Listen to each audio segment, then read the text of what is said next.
Bienvenue sur DNG. Aujourd'hui, nous allons tous ensemble voir comment réaliser ce magnifique faux marbre. Alors, on se voit juste après le générique.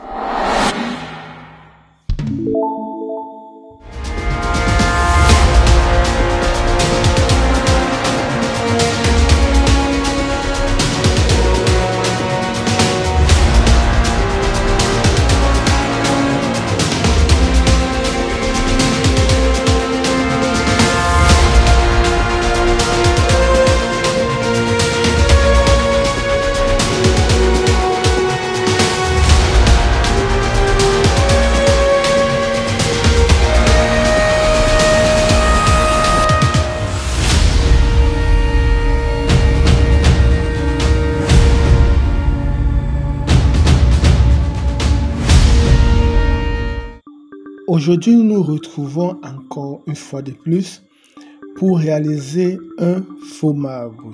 Et j'ai toujours l'habitude de dire que le faux marbre n'est pas compliqué, ou que ce soit là, il n'est pas compliqué, c'est juste l'expression de son esprit. Et j'ai toujours l'habitude de dire, il ne faudrait pas être frustré, mais il faut tout simplement laisser s'exprimer le génie qui est en toi. Si tu es nouveau sur cette page et que tu viens de nous rejoindre, je te conseille vraiment de t'abonner, de liker et de partager, de me dire également en commentaire ce que tu penses. N'oublie pas également d'activer la cloche de notification pour ne manquer aucune de nos vidéos. Et également, mets le pouce bleu si ça t'intéresse. Merci. Aujourd'hui, nous allons voir comment réaliser un faux marbre marron. Généralement, les teintes que j'utilise, j'utilise du marron, j'utilise du noir et j'utilise également du blanc pour faire ressortir les effets de nuances, parce que généralement, vous voyez, ce n'est pas uniforme. Alors, on essaie de jouer avec les trois teintes, généralement, quand on veut faire un faux marbre marron. Je tiens à souligner ici que il faudrait savoir que le nom de la couleur du marbre correspond à la couleur de base. Ça veut dire quoi? Comme ici, nous avons le marron, qui est la couleur de base. C'est pourquoi ce faux marbre a ce nom de marron. Maintenant, à quoi me sert le noir? Le noir me permet de ressortir les tons foncés du marron et le blanc me permet de ressortir les tons clairs de ce marron. C'est pourquoi lorsqu'on me fait une décoration en faux marbre et lorsqu'on a la couleur de base, on a toujours besoin du noir et du blanc pour ressortir les tons clairs et les tons foncés. Ça, c'est pour les teintes. Maintenant, pour réaliser ce faux marbre, il faut toujours jouer avec ces tons. Le but ici, c'est de ressortir les effets, on appelle ça trompe-l'œil, afin que lorsque quelqu'un le verra à distance, qu'il ait l'impression qu'il a en face de lui une plaque de marbre. C'est ça un peu le but, parce que le but de la décoration, nous ne pouvons pas réaliser le marbre même, mais nous ressortons cette masque avec le trompe-l'œil, en réalisant des effets pour permettre à la personne qui voit à distance de se dire, tiens donc, ça c'est une plaque de marbre. Alors, comme je dis toujours, on laisse exprimer son génie.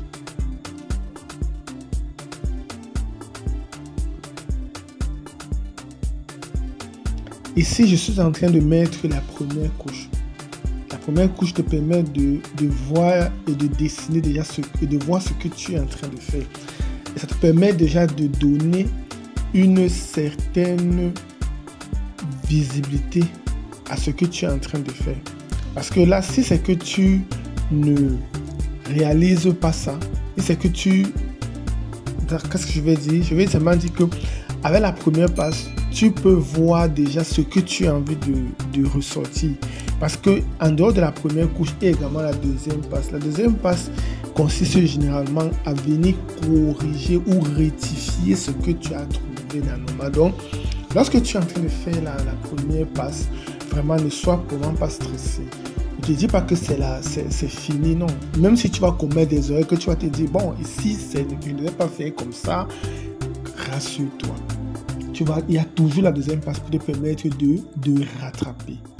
Donc ici, je vais juste te montrer la vidéo de la première passe ça ne sert à rien de monter la deuxième passe parce que la vidéo sera plus très longue et ce n'est pas l'objectif. L'objectif, c'est de te permettre de voir déjà la première passe et tu vas juste revenir en deuxième passe pour corriger ce qui n'allait pas et ce que tu trouvais qui était correct.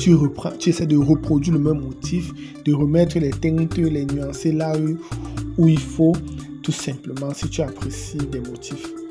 Et quand tu as fait cela, il y a plusieurs... Après cela, il y a ce qu'on appelle que la phase de ponçage. La phase de ponçage qui te permet d'effacer tous les petits balais, n'importe quoi, les petits... En fait, comme je disais, on ponce. Après le ponçage, on fait ce qu'on appelle que les nervures, le traçage des nervures. Bon, généralement dans certaines de mes vidéos, j'ai passé le temps à bien présenter comment on réalise les nervures. Donc c'est pas compliqué, on joue tout simplement avec le pinceau. Je tiens également à souligner un truc, c'est que lorsqu'on veut réaliser les nervures, on choisit juste les couleurs, les pigments qu'on veut ressortir. Moi ici j'ai beaucoup plus utilisé le doré. Et après on lustre pour ressortir le résultat final. Alors je sais que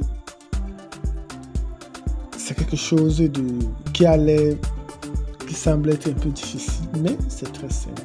Il faudrait tout simplement t'exercer chaque jour. Tu t'exerces, c'est très simple. Tu t'exerces, tu vas peut-être rater aujourd'hui, mais demain tu vas trouver jusqu'à ce que tu seras un expert.